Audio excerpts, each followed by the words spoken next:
todos vós, amém? Me sinto feliz novamente de retornar a esta igreja querida, amada do Senhor Jesus, e uma responsabilidade também de estar aqui com os irmãos. Está comigo a minha esposa, Lucinéia. Ela é ministra de música do PIB Kids, da primeira igreja batista do Retiro, é a melhor parte da família. O Mateus não quis vir, né? Já tem 10 anos, já está escolhendo aí, não querer acompanhar a família, quis ficar na igreja, assistir lá o musical dos jovens. Hoje encerra lá o mês da juventude com o musical e com a peça de teatro apresentada pela Juventude Batista, pela primeira igreja do Retiro e da Juventude. Irmãos, é muito gratificante estar aqui.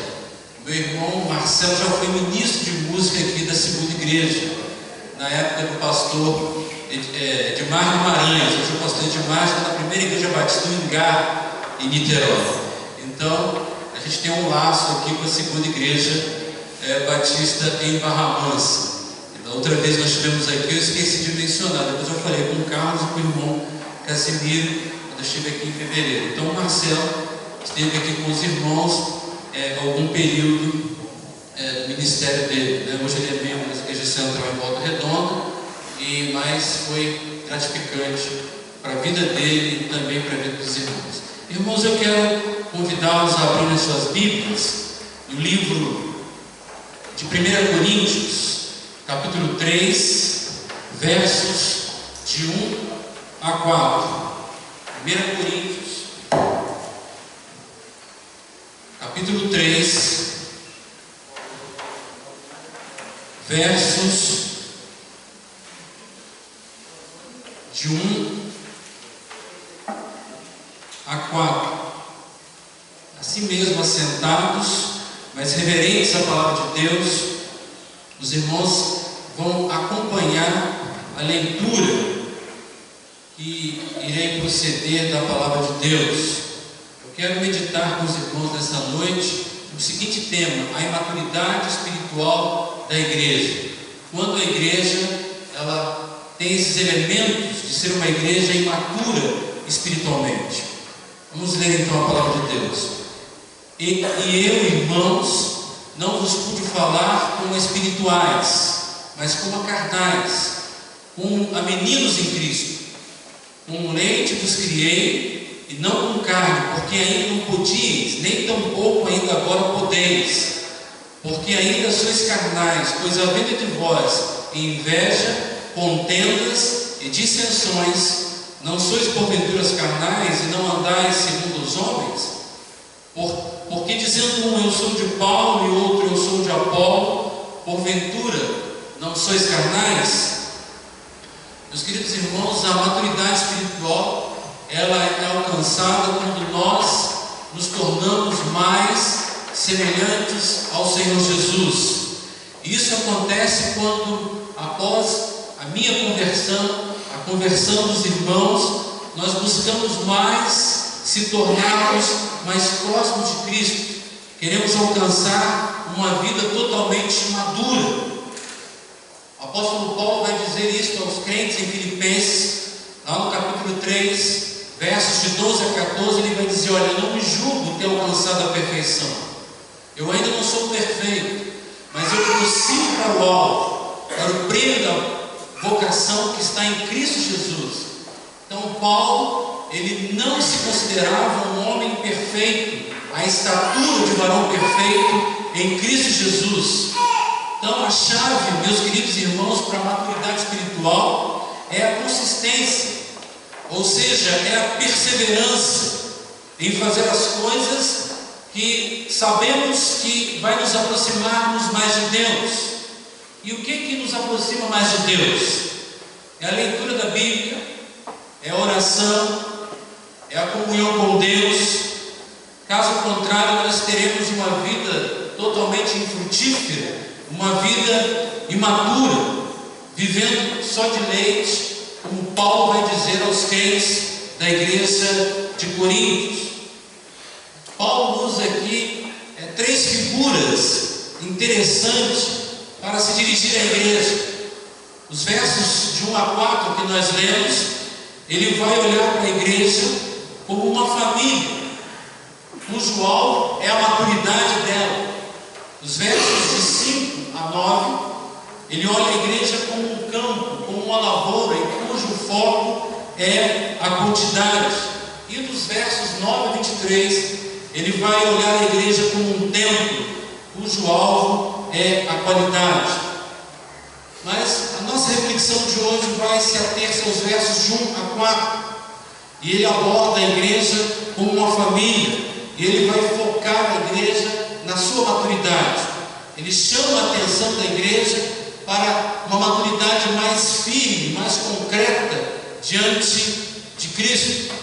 E há um grande debate sobre esse texto, porque alguns estudiosos da teologia criaram uma teologia do crente carnal. Vai dizer que Paulo está dizendo aqui, ensinando essa teologia do crente carnal. E essa teoria ela foi popularizada por Scofield. Scofield ele criou essa ideia de que a humanidade é dividida em 3 partes. A primeira delas é o homem natural, o homem não convertido. E ele divide ainda em 2 outros tipos de homens. 2 tipos de homens que são salvos. Um crente espiritual, que anda segundo o Espírito, e o crente salvo, mas que ainda é dirigido pela carne. Ele está salvo, mas ainda não busca a santificação, não busca se aproximar-se do Senhor Jesus. Essa teoria de crente carnal diz que, embora ele é salvo, mas quem está no trono da sua vida é o Senhor Jesus. Quem dirige a sua vida não é o Senhor Jesus. Quem dirige a sua vida é o seu eu. E isso é bem ilustrado por Bill Bright. Ele vai escrever um livro muito interessante. Ele faz uma ilustração no seu livro. Ele faz uma ilustração do círculo. E nesse círculo existe uma cadeira em que quem está sentado nessa cadeira não é o Senhor Jesus, mas é o próprio homem. Ou seja, é o homem que está no comando da sua vida, da sua própria vida, e Jesus está fora da sua vida. Então cria essa ideia de que o homem aceita Jesus como seu Senhor e Salvador, mas ele recebeu Jesus pela metade. Ele reconhece Jesus como Salvador, mas na verdade o Senhor Jesus não é o Senhor da sua vida. Ele não comanda a sua vida, ele não dirige a sua vida. Ele é justificado, mas porém ele não busca a santificação. O processo de santificação na minha vida e na vida dos irmãos é um ato contínuo. Até que Jesus volte, nós precisamos buscar a santificação, precisamos ser lapidados dia após dia, nós precisamos alcançar a estatura de varão perfeito. Então, meus amados irmãos, essa teoria é uma teoria falsa, porque Paulo, ele não está ensinando esse tipo de teoria de que existe o crente carnal, que existe 2 categorias de crentes salvos. O que Paulo está ensinando é que em um dado momento da vida espiritual de um crente, ele pode permitir, pode ter uma atitude carnal, um comportamento carnal, através de palavras, gestos e atitudes. Ele pode ser influenciado pela carne. É isso que Paulo está exortando aquela igreja. Paulo está chamando a atenção da igreja de Coríntios, porque eles estavam tendo um comportamento carnal. E ele vai chamar a atenção também dos crentes em Gálatas, lá no capítulo 5, versos de 22 em diante. E Paulo relaciona ali as atitudes de uma pessoa carnal, de uma pessoa que tem um comportamento contrário ao que a Bíblia preconiza. Então Paulo, ele não está dizendo que um crente salvo, ele tem uma desculpa, uma permissão para uma vida carnal. Eu sou crente, sou salvo, mas eu ainda não estou me santificando. Eu sou crente, sou salvo, mas eu ainda não me arrependi dos meus pecados. Eu sou crente, mas Jesus não é o Senhor da minha vida. Eu sou crente, mas quem manda na minha vida sou eu. É interessante que a palavra Salvador vai aparecer 22 vezes no Novo Testamento, mas a palavra Senhor é mencionada 650 vezes no Novo Testamento. Então, meus queridos irmãos, a grande ênfase no Novo Testamento, na mensagem de Paulo, é que nós devemos crer em Jesus como nosso Senhor. É exatamente isso. É a mensagem que ele vai dizer ao carcereiro em Filipos, lá em Atos, capítulo 16, verso 31. Quando há um grande terremoto, aquele carcereiro, preocupado com a sua própria vida, porque se aqueles presos fogem, ele seria morto. E ele cai trêmulo na presença de Paulo, e ele pergunta para Paulo: o que é necessário para que eu seja salvo? E Paulo vai dizer: crê no Senhor Jesus Cristo e será salvo, tu e a tua casa. Paulo, escrevendo aos Romanos, no capítulo 10, verso 9, Paulo vai dizer que se com tua boca confessares ao Senhor, e se em teu coração creres que Deus o ressuscitou dentre os mortos, será salvo. O que Paulo, meus amados irmãos, está ensinando àquela igreja, o que Paulo está dizendo à igreja de Coríntios, é que a imaturidade deles era conhecida por dois fatores. E eu quero compartilhar com os irmãos, à luz do texto que nós lemos, quais são esses dois fatores que vão identificar quando uma igreja ela reflete uma imaturidade espiritual. A primeira delas é pela dieta espiritual. Uma imaturidade de uma igreja, ela é percebida através da sua dieta espiritual. Vejam o verso 1 e o verso 2 comigo. E eu, irmãos, não vos pude falar como espirituais, mas como carnais, como meninos em Cristo. Com leite vos criei, e não com carne, porque ainda não podíeis, nem tampouco agora podeis. Paulo estava dizendo àqueles irmãos: olha, eu não posso dar o alimento sólido para vocês, eu ainda tenho que dar leite. Vocês têm que ser alimentados ainda com leite. Eu não posso ainda dar um alimento mais sólido. Paulo não podia se aprofundar na palavra de Deus com aqueles irmãos. Já havia passado há muito tempo e Paulo já havia pregado, já havia ensinado a palavra de Deus. Aqueles irmãos e aquela igreja ainda continuavam nos rudimentos da fé. Eles estavam ainda principiantes na fé, na palavra de Deus. Paulo não podia ainda se aprofundar no conhecimento da palavra de Deus. Eles ainda não estavam amadurecidos na fé. Eles não cresceram espiritualmente. Eles eram ainda meninos, crianças na fé. Não tinham pleno conhecimento da palavra de Deus. Eles estavam num nível espiritual de classe infantil. Eles ainda não estavam aprofundados na palavra de Deus. E Paulo vai dizer: olha, vocês ainda são crianças, vocês ainda são bebês, vocês precisam crescer na palavra de Deus. Isto vai trazer um exemplo lá de Hebreus, capítulo 5, verso 11. Paulo, escrevendo aos Hebreus, ele vai exemplificar exatamente isso. Ele vai dizer que aqueles que não crescem na fé é porque, não é por causa do conhecimento teórico, intelectual, mas é porque eles não praticam, não exercem a prática espiritual. E era isso que acontecia com os crentes ali da igreja de Coríntios. Você conhece um crente bebê?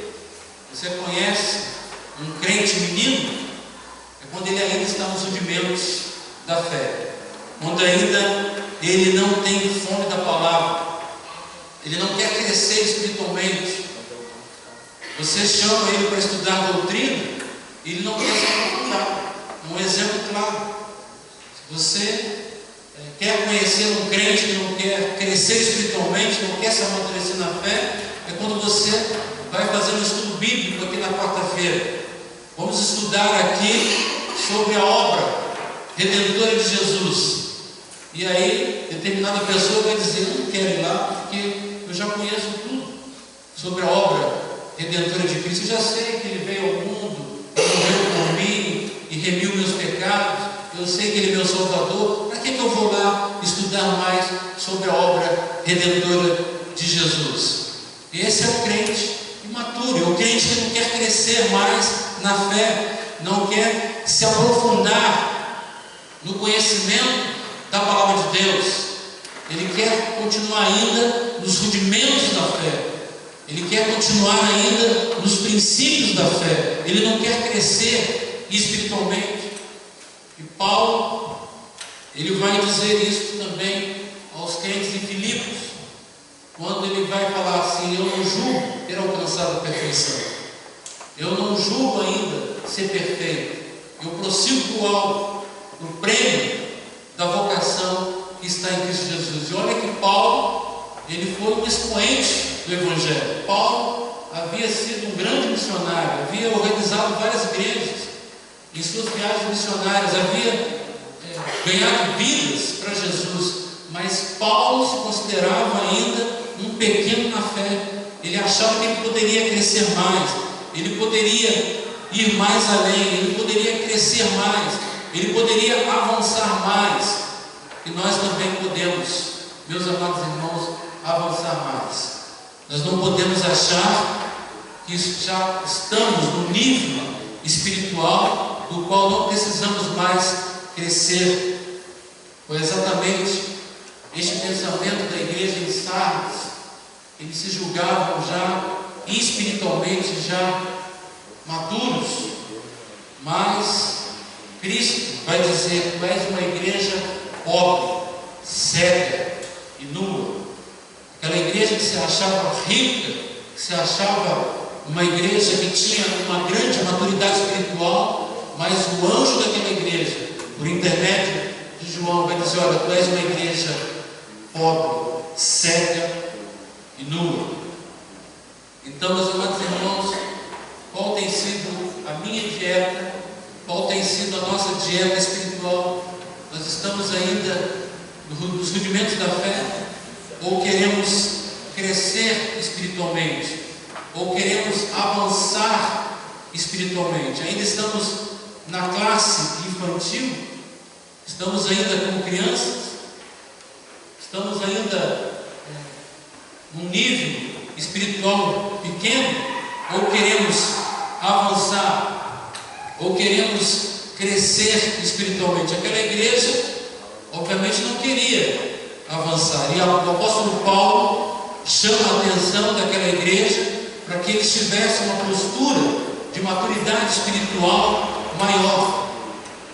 Porque, meus amados irmãos, o que Paulo estava querendo dizer a eles, que eles precisavam se aprofundar mais no conhecimento da palavra de Deus.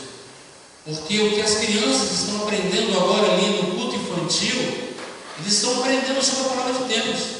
Eles estão, aquilo que nós estamos aprendendo aqui no culto, eles também estão aprendendo ali no culto infantil. Só que numa linguagem, num nível intelectual que eles possam aprender,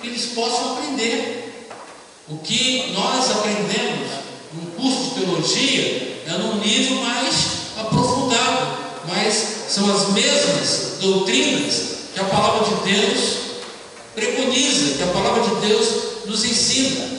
O que Paulo está querendo mostrar para aquela igreja é que eles precisavam se aprofundar mais no conhecimento da palavra de Deus. E este princípio se aplica hoje, nós como crentes do Senhor Jesus. A dieta, ela é importante para a nossa vida.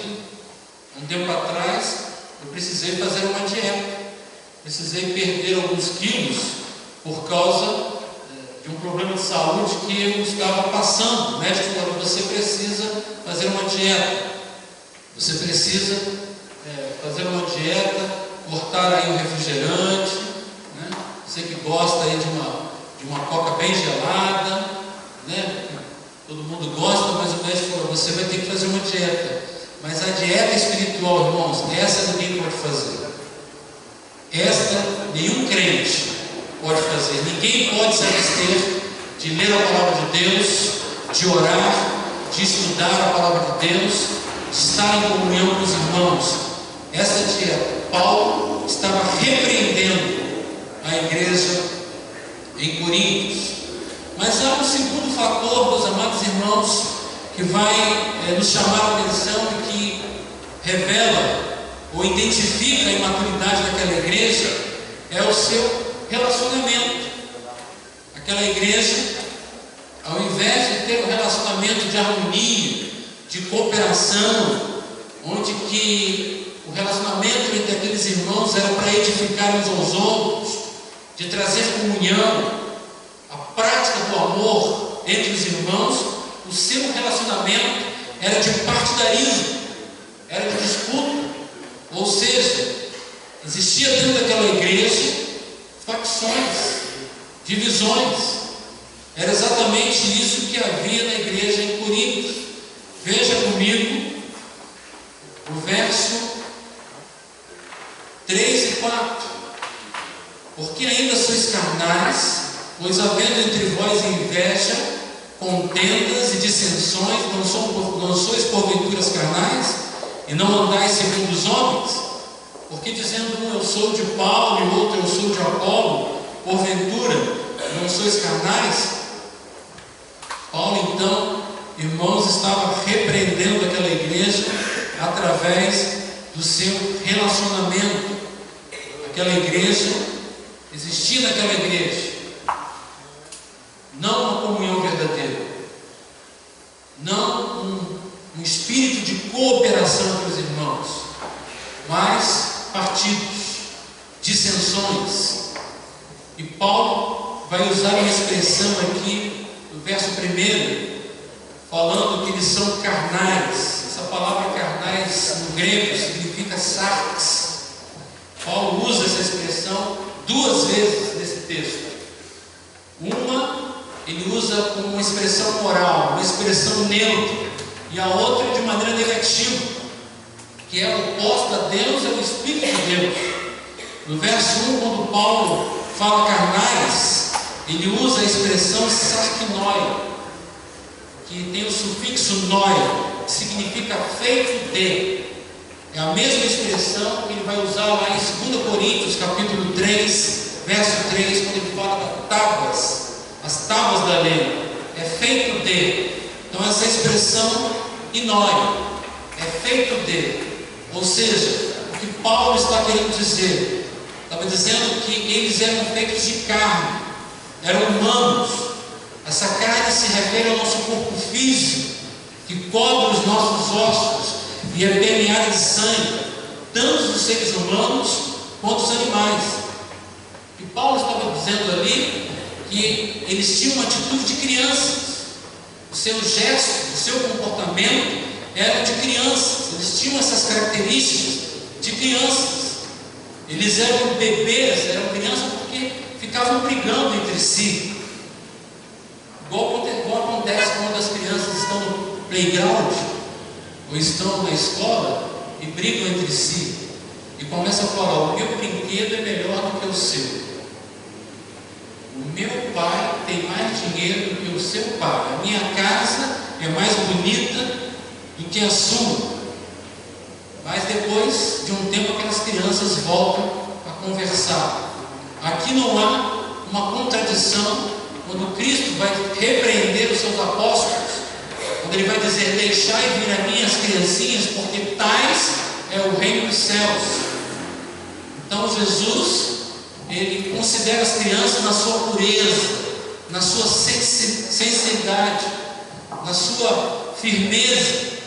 Mas aqui Paulo repreende eles porque eles têm uma atitude de imaturidade. Eles ainda estão na classe infantil e o seu relacionamento é como se fosse de crianças. Então Paulo usa essa expressão carnais, que eles eram feitos de carnes. E eles eram como crianças, a sua atitude era de crianças, e eram crianças por causa das suas características. Paulo aqui não usa uma censura negativa nesse verso. Paulo não chama a atenção deles nesse verso. É uma atitude moralmente neutra que Paulo está dizendo, nesse sentido. Mas no verso 3, Paulo vai fazer uma censura negativa contra aqueles irmãos. Paulo vai repreender aqueles irmãos. Paulo vai dizer que eles ainda são carnais. E aí Paulo usa uma outra expressão, se referindo a eles como pessoas que têm partido, como pessoas que, seguindo a filosofia do mundo, porque eles vão dizer o seguinte: olha, eu gosto, um vai dizer eu gosto de Apolo, outro dizendo que gosta de Pedro, e alguns se referiam que gostavam de Cristo. Então Paulo vai repreender isso, vai chamar a atenção deles, porque eles estavam trazendo para dentro da igreja uma filosofia do mundo. Porque ali em Coríntios, meus amados irmãos, o povo ali gostava de ir para a praça e ouvir ali os grandes pensadores. Eles gostavam de ouvir ali os grandes pensadores da época, que falavam sobre a cosmovisão do mundo, e eles estavam trazendo esse pensamento para dentro da igreja e dizendo: olha, eu gosto de Apolo, porque Apolo é um grande orador, ele veio de Alexandria, e a sua teologia é uma teologia mais alegórica, uma teologia mais aprofundada. E outro vai dizer: olha, eu gosto de Paulo, porque Paulo foi o fundador desta igreja, e por isso que eu gosto de Paulo. E outros vai dizer: olha, eu gosto de Pedro. E na igreja do Senhor Jesus não pode haver isso.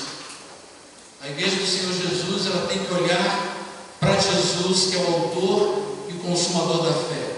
E os irmãos estão passando por uma sucessão pastoral, e os irmãos vão ser seduzidos, talvez, para fazer comparações com os pastores que aqui já passaram, com o pastor que já ficou aqui quase 20 anos.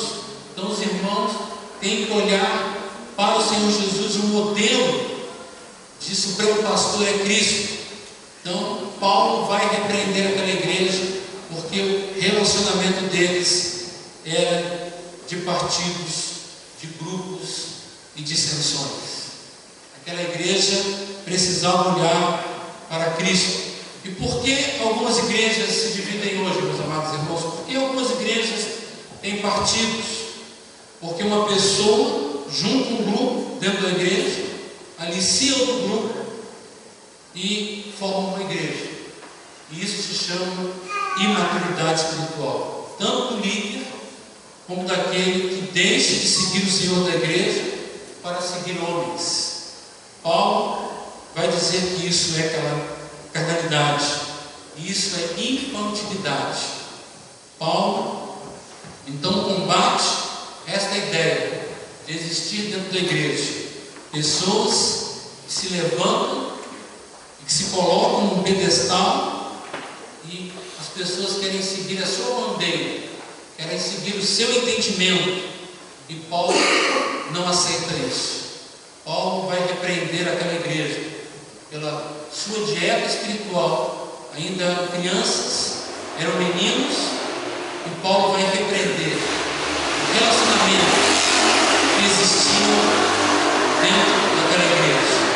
Era um relacionamento de partido, de dissensão e de inveja, quando deveria ter um relacionamento de amor fraternal, de companheirismo, de edificação de um ao outro, de amor, de compaixão e de graça. Eu quero concluir dizendo para os meus irmãos: nós precisamos estar atentos a isso, pois o alvo de Deus para a igreja é a maturidade espiritual.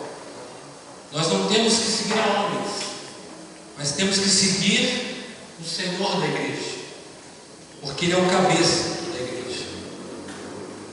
Ele é o cabeça do corpo que é a igreja. Ele é o princípio e o primogênito dentre os mortos, para que em tudo tenhamos a supremacia. Não podemos, meus amados irmãos, estar na igreja por causa de tal pessoa. Não podemos estar na igreja por causa de uma personalidade, mas devemos estar na igreja por causa de Cristo, porque Ele que morreu por nós, é Ele que se sacrificou por mim e por cada um dos meus irmãos que aqui estão. O nosso culto deve ser dado a Deus, o nosso culto deve ser adorado, prestado ao Senhor Jesus Cristo, não deve ser dado a nenhuma personalidade, porque isso é carnalidade, isto é infantilidade, e isso Paulo vai chamar de meninice. Que pratiquemos, meus amados irmãos, o amor uns com os outros e deixemos-nos ser guiados pelo Espírito Santo e não pelas obras da carne, como Paulo vai repreender os crentes em Gálatas, capítulo 5, versos 19 e 23, mas que andemos em amor, que sejamos uma igreja madura, que o mundo, ao olhar para nós, possamos ver-nos não como crianças, mas como crentes maduros, firmes na fé, não como uma igreja de partidos, não como uma igreja que há inveja uns dos outros, mas uma igreja que se une para o louvor da glória de Deus, para uma igreja que seja vista como uma luz que reflete a verdadeira luz do Senhor Jesus, e que assim os homens, ao ver em nós a luz de Cristo, glorifiquem ao Pai que estás nos céus. Vamos orar, vamos abaixar as nossas cabeças e vamos pedir ao Senhor que nos ajude a sermos crentes maduros, crentes que refletem a luz do Senhor Jesus em nossas vidas. Vamos orar. Pai, nós te damos graças nesta noite, porque a tua palavra nos desafia a nos aprofundarmos cada vez mais no conhecimento da tua palavra. Por isso, ó Pai, tira de nós a dieta espiritual, tira de nós, ó Deus, o desinteresse pela tua palavra, mas traz de nós o amor pela tua palavra. Traz em nós os corações o desejo de meditar na tua palavra dia e noite, para que alcancemos a estatura de varão perfeito, para que alcancemos, ó Pai, o conhecimento pleno da tua palavra. Por isso, ó Deus, nos enche de amor pela tua palavra. Pai, traz a nós relacionamentos saudáveis, que sejamos, ó Deus, cooperadores da obra do Senhor. Traz a paz à tua igreja, traz um ambiente de comunhão, de edificação, traz um ambiente, ó Deus, de cooperação, para que a tua obra avance nessa alteridade, que cada um aqui diminua, para que o teu reino cresça nessa alteridade. Ó Pai, nos enche do teu poder, nos enche, ó Deus, do teu Santo Espírito, nos enche, ó Pai, da tua palavra, para que possamos ter a ousadia de testemunhar daquilo que o Senhor tem feito em nossas vidas. Ó Pai, nos abençoe nesta semana e nos use para a honra e glória do teu santo nome. Que tenhamos compaixão, tenhamos amor às almas perdidas. Continue abençoando esta igreja. Continue, ó Deus, estendendo a tua mão, o teu braço forte sobre a vida desta igreja. Faça dela, ó Deus, coluna e firmeza da verdade. Ó Deus, prepare esta igreja para receber aqui um pastor segundo o teu coração. Ó Deus, dê sabedoria aos meus irmãos aqui. Dê, ó Deus, entendimento. Ó Pai, prepare a comissão de sucessão pastoral. Ó Deus, eles possam ter os ouvidos sensíveis para ouvir a tua voz. Eles possam ter, ó Deus, o discernimento espiritual. Que eles possam ter a maturidade espiritual para ouvir e compreender e entender, ó Deus, qual o obreiro que o Senhor já tem preparado aí na eternidade para esta igreja. Por isso, ó Deus, que esta igreja possa buscar a tua orientação, possa buscar de ti o conselho e a orientação necessária para receber com amor, com carinho, ó Deus, um novo obreiro, um novo líder espiritual que tu tens para esta igreja, para que esta igreja possa continuar avançando e crescendo para a honra e glória do teu santo nome. Assim nós oramos em nome e por amor de Jesus. Amém e amém. Deus a todos abençoe.